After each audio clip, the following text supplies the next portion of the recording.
नमस्कार, times of Swaraj में आप सबों का स्वागत है और मैं हूं संतोष सिंह। और आज हम टाइम्स ऑफ स्वराज में बात सिद्धार्थ जी की करते हैं। सिद्धार्थ जी, देखिए, आप एक ऐसे विभाग के एसीएस हैं जिस विभाग से कह सकते हैं कि एक्सीडेंटली ही सही बहुत सारी बुद्धिजीवी भी जुड़े हुए हैं। बहुत सारे ऐसे लोग जुड़े हुए हैं जो आप पर हमेशा नज़र बनाए रखते हैं। बहुत सारे इस विभाग को लेकर इसलिए ज़्यादा दिलचस्पी दिखा रहे हैं कि लोग बिहार में शिक्षा व्यवस्था में सुधार कि जहाँ कहीं से भी एक रोशनी भी दिखाई देती है ना, तो वो अब आप अपने आप उनको आकर्षित करने लगता है। इसलिए आप अपने हर आचरण पर संजीदगी से सोचना चाहिए। आपके हर एक्शन पर संजीदगी दिखना चाहिए कि आप जो कर रहे हैं उसका मतलब क्या है, आप जो संदेश देना चाहते हैं उसका मतलब क्या है। देखिए, शायद आपको ये अच्छा ना लगे, नागवार गुजरे, जो अक्सर आपको गुजरता भी है। मेरे हर ऐसी खबर पर आपको नागवार गुजरता है, इसकी सूचना भी हमें है। आप हमारी खबर को लेकर बेहद असहज हो जाते हैं, जबकि हालात ये है ऐसा कुछ भी नहीं है। हम बस जो देखते हैं ना वो आपको दिखाने की कोशिश करते हैं। हो सकता है हम गलत हो सकता है कि हम जिस तरीके से चीज़ों को सोच रहे हैं शायद आप उस तरीके से चीज़ों को नहीं देख रहे होंगे। बस इतना ही फर्क है। आज आपने मधेपुरा के एक शिक्षिका से बात की, वो बहुत अच्छा पढ़ाती है, आप तक इन्फॉर्मेशन मिला और आपने लगभग 2.5 मिनट उनसे बात की।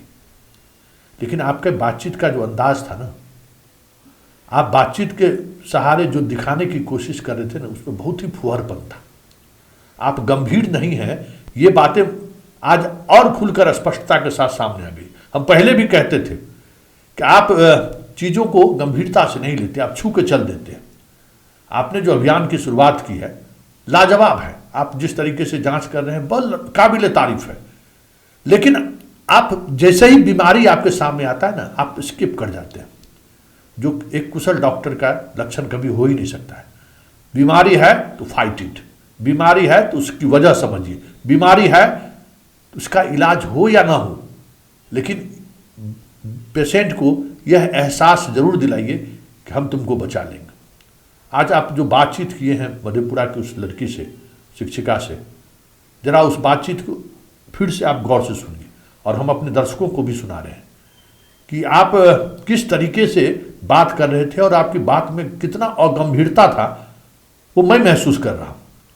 क्योंकि अपनी बातचीत में मूल बात वो बता दी है कि समस्या क्या है, लेकिन आप उसको स्किप करके उसको नज़रअंदाज आप कर दी।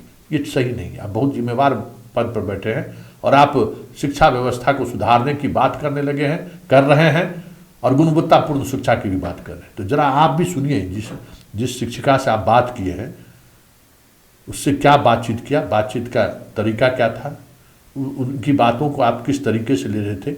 हम सोचते हैं कि आप भी देखिए, 2 बार देखिए, 3 बार देखिए और हम अपने दर्शकों को भी कहते हैं जरा इनका उस शिक्षिका से बातचीत का जो टेम्परामेंट है, बातचीत का जो तरीका है, बातचीत का जो आधार है, बातचीत में शिक्षिका जो कह रही हैं उसको किस तरीके से नज़रअंदाज कर रहा है, जरा एक बार आप भी सुनिए।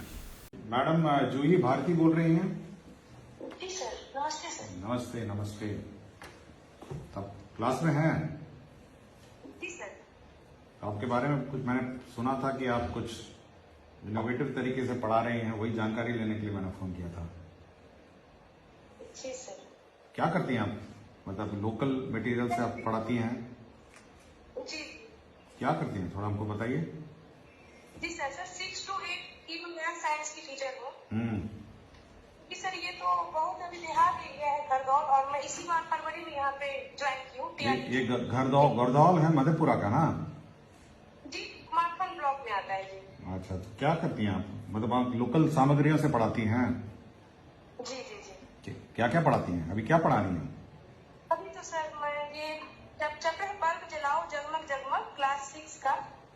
तो सर बस कुछ टाइम पहले शुरू भी किए हैं, तो टॉपिक लिख के हैं बच्चे का, अभी कुछ कॉपी था वो चेक कर देते हैं। अटेंडेंस बच्चे हैं सर, बच्चे तो थोड़ा कम आते हैं। क्यों कम आते हैं? बच्चे क्यों कम आते हैं मैडम? सर बड़े क्लास में बच्चे यहाँ पे बहुत ज्यादा नहीं है। ये कौन सा क्लास और जो है? है- ये 6th क्लास है। सर इसमें तो कंबाइंड है सर अभी, और कुछ थोड़ा लेट से भी आते हैं, तो अभी तो 6, 7, 8 के सारे जितने भी बच्चे हैं वो अभी सभी इतने ही प्रेजेंट हैं। मतलब क्या करते हैं, मतलब ट्यूशन में जाते हैं, क्या करते हैं, या पढ़ाई नहीं करते हैं? ट्यूशन का भी मतलब अभी तो सर मैं इतनी बहुत जानकारी नहीं है इस एरिया के बारे में। तो आप पूछे नहीं कि मैं बच्चों से पूछते नहीं क्यों नहीं आते हैं? जी सर, अभी भी मैं वही चर्चा कर रही थी कि बेटा आप लोग स्कूल आइए, और सर एक्चुअली कुछ दिन से वो आपातकाल में मैं खुद ही बिजी थी, स्कूल का जो चल रहा था। मेरे स्कूल में सर ये है कि मैं ही टेक्निकल थोड़ा सा साउंड करती हूँ, तो वो भी जवाब नहीं रहती है, तो सर इस कारण से भी थोड़ा सा बच्चे जो अभी कम हुए हैं, क्योंकि मैं रेगुलर क्लास नहीं ले पा रही थी, और मैं छुट्टी पे भी थी सर 3 दिन से, मेरी सास थोड़ा बीमार पड़ गई थी। तो और गियासुद्दीन मोहम्मद कहाँ है आजकल? एक मिनट सर, क्या सर, तो सर नीचे होंगे सर, नीचे जाओ। नहीं, मैं आपसे बात करने के लिए फोन किया था। और कोई समस्या स्कूल में, क्या क्या समस्या है?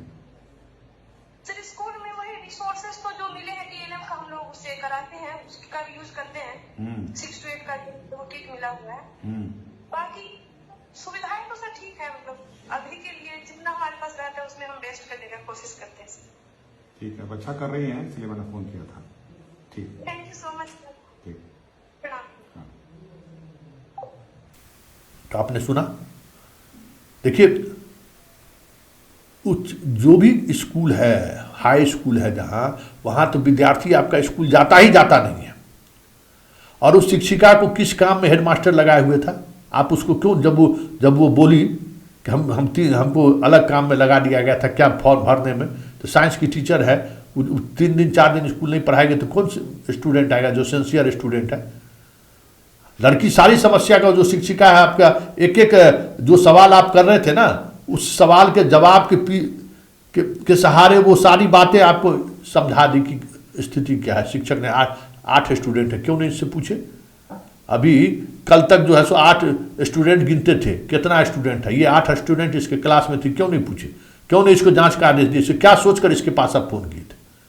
क्या आपके पास फीडबैक था? आप जो इसके पढ़ाने की तारीफ अपने खुद कर रहे थे, वो तो पढ़ा भी नहीं रही थी, और ना पढ़ाने का वो तरीका भी वो बता पा रही थी स्पष्टता के साथ, क्योंकि क्लास में लड़का आता ही नहीं है। तो जो मूल समस्या है, बेसिक समस्या है, उस समस्या को समझिए और गंभीरता से समझिए। ठीक है, आपके पास बहुत सारे इंफॉर्मेशन पहुंच रहे हैं, आप उस इंफॉर्मेशन के आधार पर आप फोन कॉल्स लगा रहे हैं, लेकिन इंफॉर्मेशन देने वाला व्यक्ति और इंफॉर्मेशन ग्रहण करने वाले व्यक्ति की गंभीरता महत्वपूर्ण रखती है। आप जिस वजह से उस महिला शिक्षक के पास फोन किए, आप अगर सेंसिटिव होते तो कहते जरा बोर्ड पर दिखाओ कि कैसे बच्चों को पढ़ाते हो। अगर वो आप कहते तो आप एक्सपोज हो जाते। आप जिस उम्मीद से उसको फोन किए थे और वहां जो बच्चों की स्थिति थी, आपके पास कोई दूसरा विकल्प नहीं था। ये मूल समस्या है, स्टूडेंट नहीं पहुंच रहा है स्कूल, और क्यों नहीं पहुंच रहा है इस पर मनन करिए सिद्धार्थ जी।